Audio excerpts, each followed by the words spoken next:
সুপ্রিয় দর্শক বন্ধু, মানুষ হওয়ার সহজ পাঠ এই ধারাবাহিক অনুষ্ঠানের সপ্তদশ পর্বে আপনাদের স্বাগত জানাই। আমরা আলোচনা করছিলাম আমাদের মনের শত্রুগুলি নিয়ে। আমরা গত এপিসোডে জানিয়েছিলাম যে আমরা বিভিন্ন গবেষণা এবং পড়াশোনা করে আমরা মানুষের উন্নতির যে অন্তরায়, যে বাধা, এমন 8টি বিষয়কে আমরা চিহ্নিত করেছি। অর্থাৎ এই 8টি বিষয় আমাদের মনের শত্রু, যা আমাদের মানসিক উত্তরণে বা উন্নতির ক্ষেত্রে বাধা সৃষ্টি করে। তার মধ্যে ছিল অ্যাংজাইটি বা উদ্বেগ, গ্রিপ বা শোক, পোস্ট ট্রমাটিক স্ট্রেস অর্থাৎ আঘাত পরবর্তী চাপ, ফোবিয়া বা আতঙ্ক, শেম বা লজ্জা, প্যানিক বা হঠাৎ আতঙ্ক, এবং তার সাথে ছিল আপনার ডিপ্রেশন বা অবসাদ এবং মেন্টাল স্ট্রেস বা মানসিক চাপ। গত এপিসোডে আমরা দুটো বিষয় নিয়ে আলোচনা করেছি, অ্যাংজাইটি অর্থাৎ উদ্বেগ এবং গ্রিপ বা শোক। আজ আমরা আলোচনা করব ফোবিয়া অর্থাৎ আতঙ্ক এবং লজ্জা বা শেম। আজ আমরা আলোচনা শুরু করব পোস্ট ট্রমাটিক স্ট্রেস অর্থাৎ আঘাত পরবর্তী যে বিষয়গুলো রয়েছে মানসিক চাপ, তার উপরে। যে কোনো ধরনের, ধরুন সেটা হতে পারে আপনার সামনে কোনো ভয়াবহ হিংসা বা সাম্প্রদায়িক দাঙ্গা হলো, বা আপনার কোনো প্রিয়জনের বিয়োগ হলো। এই ধরনের বিষয়গুলো, এই যে কোনো একটা ঘটনা বা দুর্ঘটনা বা কোনো একটা গাড়ি দুর্ঘটনা আপনি দেখলেন, বা কারোর কাছাকাছি একটা বিষয় আপনাকে স্পর্শ করলো, এই যে চাপ, এই চাপগুলোকে কিন্তু দীর্ঘদিন ধরে মনের মধ্যে যদি থাকে, সেটাকে কিন্তু কাটিয়ে উঠতে হবে। তা না হলে পরবর্তীকালে এই বিষয়টা আপনার মনের গভীরে বিভিন্ন রকম প্রভাব ফেলতে পারে। আপনি এই ঘটনার স্মৃতি বা দুঃস্বপ্ন বা ফ্ল্যাশব্যাক বারবার আপনার মনে হবে।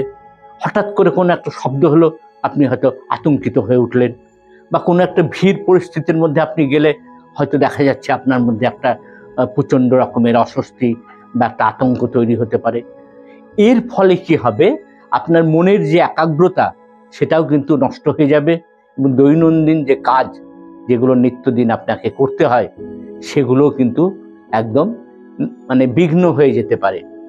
অনেক সময় মনের যদি একাগ্রতা না থাকে, তাহলে এটা মানসিক উত্তেজনা, রাগ বা একটা বিরক্তি বা একটা তুচ্ছ বিষয়, সেটা হয়তো কোনো বড় কোনো ঘটনা নয়, আর সেটার আপনি কেউ হয়তো একটা কিছু ছোট্ট কিছু বলল, তাতেই আপনি এমনভাবে রিয়াক্ট করলেন, যেন একটা হই হট্টগোল করে, চেঁচামেচি করে, কান্নাকাটি করে। এই যে বিষয়গুলো, এগুলো কিন্তু পোস্ট ট্রমাটিক স্ট্রেস বা আঘাতের কোনো পরবর্তী যে মানসিক চাপ, সেগুলো যদি সঠিকভাবে নিয়ন্ত্রিত না হয়, তাহলে এই ধরনের সমস্যা কিন্তু দেখা দিতে পারে। এবং এই যে সমস্যা পোস্ট ট্রমাটিক স্ট্রেস, এটা কিন্তু ঘুমের সমস্যা, এবং অনেকের ক্ষেত্রে দেখা যায় এরা এই ধরনের কোনো আঘাত পেলে তারা কি হচ্ছে, হয়তো দেখা যায় প্রিয়জনরা তাদের ছেড়ে চলে গেছেন, বা ওই কি যেন এখন বলে, ওই আমাদের জেনজি নাকি জেন আলফা, ওদের মুখে খুব শোনা যায় ওই ব্রেকআপ। আমাদের ছোটবেলায় এই ব্যাপারটা কিন্তু, এই শব্দটা অতটা পপুলার ছিল না, এখন সবাই বলে এই যে ব্রেকআপের ফলে সে যদি একেবারে মন মরা হয়ে সব সময় থাকে, এবং সে যদি সেই বিষয়টাকে ভুলতে না পারে, বা সে যদি, তাহলে কি হবে, ডিপ্রেশনে চলে যাবে, তার ঘুমের সমস্যা হবে। তার ফলে এর থেকে কি হবে, বিভিন্ন রকম শারীরিক, যেরকম ধরুন ব্লাড প্রেশার বা ব্লাড সুগার, তার সাথে সাথে বুক ধড়ফড়, শ্বাসকষ্ট, কারো কারো ক্ষেত্রে মাথা ব্যথা, এই ধরনের উপসর্গ কিন্তু দেখা দিতে পারে। তাই এই যে বিষয়, যে কোনো একটা দুর্ঘটনা বা কোনো একটা যাই কিছুই হোক, খারাপ কিছু, সেটা আমাদের জীবনে, বা প্রিয়জনের বিয়োগ, এগুলো কিন্তু একটা জীবনেরই একটা অঙ্গ। এটা সবসময় মনে রাখতে হবে। আছে দুঃখ, আছে মৃত্যু, বিরহ দহন লাগে, তবুও শান্তি, তবু আনন্দ, তবু অনন্তে জাগে। তাই আমরা সবসময় চেষ্টা করতে হবে মানুষের মতো মানুষ হতে গেলে সব যে মানসিক শত্রুগুলো আছে, যে 8টা শত্রুকে আমরা চিহ্নিত করেছি, সেই শত্রুগুলোকে আমাদের যেন সঠিকভাবে আমরা নিয়ন্ত্রণ করতে পারি, সে ব্যাপারে আমাদের প্রথম থেকেই নজর দিতে হবে। আর যদি প্রয়োজন পড়ে, বিভিন্ন রকম মনোরোগ বিশেষজ্ঞরা রয়েছেন, সাইকিয়াট্রিক রয়েছেন, বা আরও অনেক কাউন্সিলরও রয়েছেন, তাদের সাথে আলাপ আলোচনা করে তাদের পরামর্শ মতন আমাদের এই বিষয়গুলোর মোকাবিলা করা দরকার। পোস্ট ট্রমাটিক স্ট্রেসের পরে আমরা যে বিষয়টিকে নিয়ে আজকে আলোচনা করব, সেটা হচ্ছে ফোবিয়া বা আতঙ্ক। এই যে মানসিক আমাদের বিভিন্ন রকম স্বাস্থ্যের উপরে এই যে কারোর মনে যে আতঙ্ক একটা ঢুকে যায়, কোনো একটা নির্দিষ্ট বস্তু হতে পারে, সেটা একটা পরিস্থিতি হতে পারে, বা কোনো একটা স্থানের প্রতি তার একটা অযৌক্তিক ভয়, মানুষকে কিন্তু তার চাপের মধ্যে রাখে। এই যে চাপের মধ্যে রাখে, এটা বিভিন্ন লোকের ক্ষেত্রে বিভিন্ন রকম হতে পারে। যেমন আমার এক প্রিয়জন রয়েছে, আমার এক দিদি রয়েছে, সে এক্সকালেটারে কোনোভাবেই উঠবে না আর কি। তাকে বললাম আমরা ধরে রেখেছি সব কিছু করে, কোনো তো চিন্তা নেই, আমাদের সাথে উঠবি, একটু পাটা উঁচু কর, এখানে রাখ, দেখবি আপনা আপনি তুই উপরে উঠে যাবি, কোনো চিন্তা নেই। সে কিছুতেই উঠবে না। এই যে বিষয়গুলো, বা অনেক ক্ষেত্রে দেখা যায় যে কেউ হয়তো উঁচু জায়গায় উঠতে গেলে সিঁড়ি ভেঙে উপরে উঠছে, তখন তার যেন একটা বিরাট আতঙ্ক বা ভয়, বা একটা উঁচু জায়গা থেকে উঠলে নিচের দিকে তাকালেই তার মানে মাথা টাথা ঘুরে বমি টমি করে একটা কেলেঙ্কারি কাণ্ড। এই যে ভয়গুলো, ছোট ছোট ভয়গুলো আছে, এগুলো যদি মনের মধ্যে থাকে, তাহলে কিন্তু আত্মবিশ্বাস বা সেলফ কনফিডেন্স কমে যায়। এছাড়াও এটা একটা উদ্বেগ বা অ্যাংজাইটি এবং মানসিক অস্থিরতার একটা তৈরি করে, এবং এর মাত্রাটা যদি খুব বেশি হয়, তখন কিন্তু তাকে নিয়ে পরিবারের একটা বিরাট বড় ঝামেলা, বা তিনি একটা পরিবারের বোঝা হয়ে যেতে পারেন, তাকে নিয়ে কোথাও যাওয়াটাও কিন্তু বিরাট মুশকিল হয়ে যেতে পারে। তাই যাদের যে ফোবিয়াগুলো রয়েছে, সেগুলো প্রথম থেকেই এগুলোকে উপেক্ষা না করে, মানে একটা আমি ইগনোর করলাম, ঠিক আছে ও একটু ভয় টয় পায়, এরকম করবেন না। অনেকের হয়তো দেখা যাচ্ছে যে তিনি হয়তো বিরাট কিছু বড় কিছু হয়তো মাছ কেটে ফেললেন, তাজা মাছ, বা হয়তো অনেক ওই ধরনের অনেক কাজ করলেন, কিন্তু তার পাশে যখন দেখা গেল একটা আরশোলা এসছে, তিনি চেঁচামেচি করে এমন করলেন যেন মনে হচ্ছে কিং কোবরা তাকে তার পিছনে এসে দাঁড়িয়েছে। এই যে, বা এরকম বিভিন্ন লোকের বিভিন্ন রকম, কেউ হয়তো আরশোলাকে ভয় পায়, কেউ হয়তো ইঁদুরকে ভয় পায়, কেউ হয়তো কোনো একটা কিছুতে। এই যে ফোবিয়াগুলো, তার এই ফোবিয়াগুলো কিন্তু কাটিয়ে তুলতে হবে, না হলে তার পার্সোনালিটি বা ব্যক্তিত্বের সঠিক বিকাশ হবে না। আমাদের এই যে ফোবিয়া সম্বন্ধে এই যে আমরা আজকে আলোচনা করছি, এটাও কিন্তু মানে এরও একটা মানসিক চিকিৎসক যারা রয়েছেন, সাইকিয়াট্রিক রয়েছেন, বা যারা সাইকো কাউন্সিলর, তাদের কাছে এই ফোবিয়া কাটানোর বিভিন্ন রকম বিষয়গুলো আছে।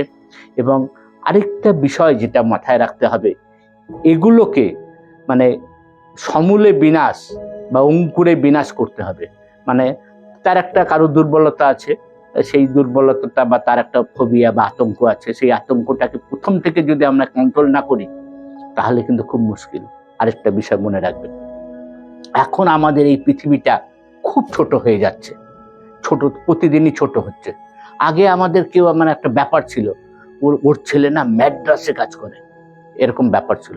এখন ছেলে কোথায়, ওই ম্যাড্রাসে গেছে আর কি, ওখানে থাকে। আর মেয়ে ব্যাঙ্গালোরে। আর আপনার যে আরেকটা ছেলে ছিল, ওই ছেলে এখন ক্যালিফোর্নিয়াতে আছে। মানে এমন করে বলছে যেন মনে হচ্ছে পাড়ার, এই পাড়া থেকে ওই পাড়ায় থাকে আর কি।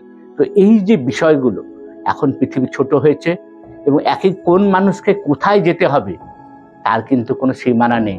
এমনও হতে পারে যে ধরুন কেউ হয়তো একটা জিনিসে আতঙ্ক তার রয়েছে আর কি, কেউ হয়তো আরশোলাকে ভয় পায়, আরেক দেশে দেখা গেল যে আরশোলা দিয়ে একটা সুন্দর রেসিপি তৈরি হচ্ছে, যেগুলো হয়তো সবাই মিলে খায়।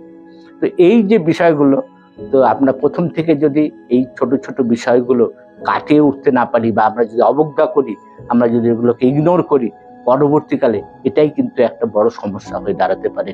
তাই মানুষ হওয়ার সহজ পাঠে আমরা সব দিক থেকে আমরা চেষ্টা করব যে একজন, সে শিশু হতে পারে, কিশোর হতে পারে, যুবক হতে পারে, যুবতী হতে পারে, আপনার স্ত্রী হতে পারে, আপনার স্বামী হতে পারে, সবাই যেন সব রকমের মানসিক এবং সামাজিক ত্রুটি সম্বন্ধে অবগত থাকে, এবং সেটাকে সুপরিকল্পিতভাবে বৈজ্ঞানিক দৃষ্টিকোণ থেকে বিশ্লেষণ করে সেটাকে নিয়ন্ত্রণ করতে পারে, সেই অসুবিধাগুলোকে দূর করতে পারে।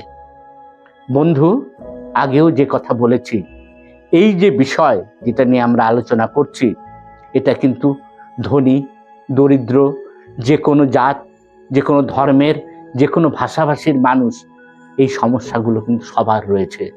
আমরা জানি না, আমাদের পাঠ্যসূচিতে এগুলো পড়ানো হয় না। যাই হোক, তাই আমরা কোমর বেঁধেছি।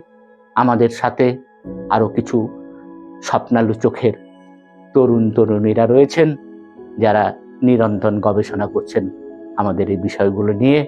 আমি হয়তো আপনাদের মুখোমুখি আসছি, তারা হয়তো পর্দার পেছনে রয়েছে। আমাদের সকলের পক্ষ থেকে আপনাদের কাছে আন্তরিক আবেদন, আপনারা আসুন, আমাদের পরামর্শ দিন, আপনাদের মতামত জানান, আমাদের কমেন্টস বক্সে আপনার মতামত ব্যক্ত করুন। আমাদের এই পেজটিকে আপনারা লাইক করুন, আমাদের এই এপিসোডগুলোকে আপনারা শেয়ার করুন। আপনার সন্তান সন্ততি, ছাত্র ছাত্রী, স্বামী স্ত্রী সকলে মিলে আমাদের এই এপিসোডগুলি দেখুন এবং আপনারা মানুষের মতো মানুষ হয়ে উঠুন। সেই আশা রেখেই, সেই আশাতেই আমরা বুক বেঁধে আপনাদের সামনে। ভালো থাকুন, ভালো থাকুন সকলে।